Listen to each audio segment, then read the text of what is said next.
So I met this one fool. We were just homies. We went to go kick it, the dollar movies with my homegirl Joker and her daughter. And him and I dropped my homegirl Joker and her daughter at the movie theater while we went and toked it up. So we had met on Moco Space, and he told me he wasn't really used to leaving his house. He would always be home or at work. So we get back to the theater and we're playing in the arcade and we're about to play a shooting game. There's a blue and a red gun. I grab and call dibs on the red gun, and then he tries to grab it from me. It low-key felt like he was flirting hard, so then I just let go of it and gave it to him because we were just homies, right? Now, with that being said, this guy, to me, he was very attractive. He was tall, mid complexion, bald-headed, and with a few tattoos here and there. Okay, so we go watch the movie, but what was tripped out was that he didn't even sit next to me. I say this because he was my homeboy. He actually sat next to my homegirl Joker. So it was him, Joker, my goddaughter, and I.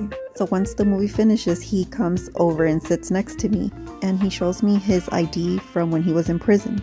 And he tells me, I figured you would know my real name if we're going to start kicking it more often. And then he asks me if I want to go to the AMC movie theater to watch another movie. So we take off, go to the AMC, and the only movie that was left was rated R. They didn't let us in because of my goddaughter, who was like 3 or 4 at the time.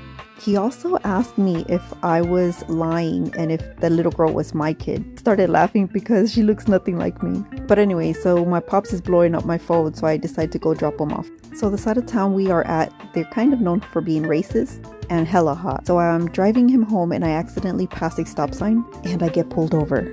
Homeboy passes me all of his identifications and asks me to hide them. So my car smelled, because remember we toked before the movie. So the cops ended up asking to search my vehicle, and homeboy had a sack on him. Now, I don't know what he did with it because the cops didn't find it. But whenever they asked him for his identification and he said he didn't have one, that made him suspicious. And then my goddaughter didn't even have a car seat. I was standing outside of the vehicle while they search it, and it's getting pretty cool outside. I was wearing a sweater, but he wasn't. And he looks at me and asks me if I can hug him. So I asked the cop, and the cop let me hug him. I thought, low-key, he was gonna try and stash the butt on me, but no, he was just cold.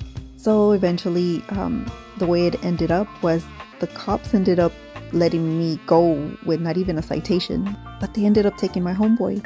And little did I know, this fool didn't have papers, which was why he kept lying about his identification.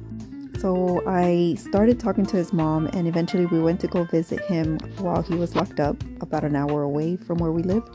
And after that, I didn't get to see him again because he went to prison. We did email, and I would sometimes put money in his books because I felt so guilty. I fell into some depression during that time because of the guilt. He got deported. We reconnected once he got out, and by this time I already had my family.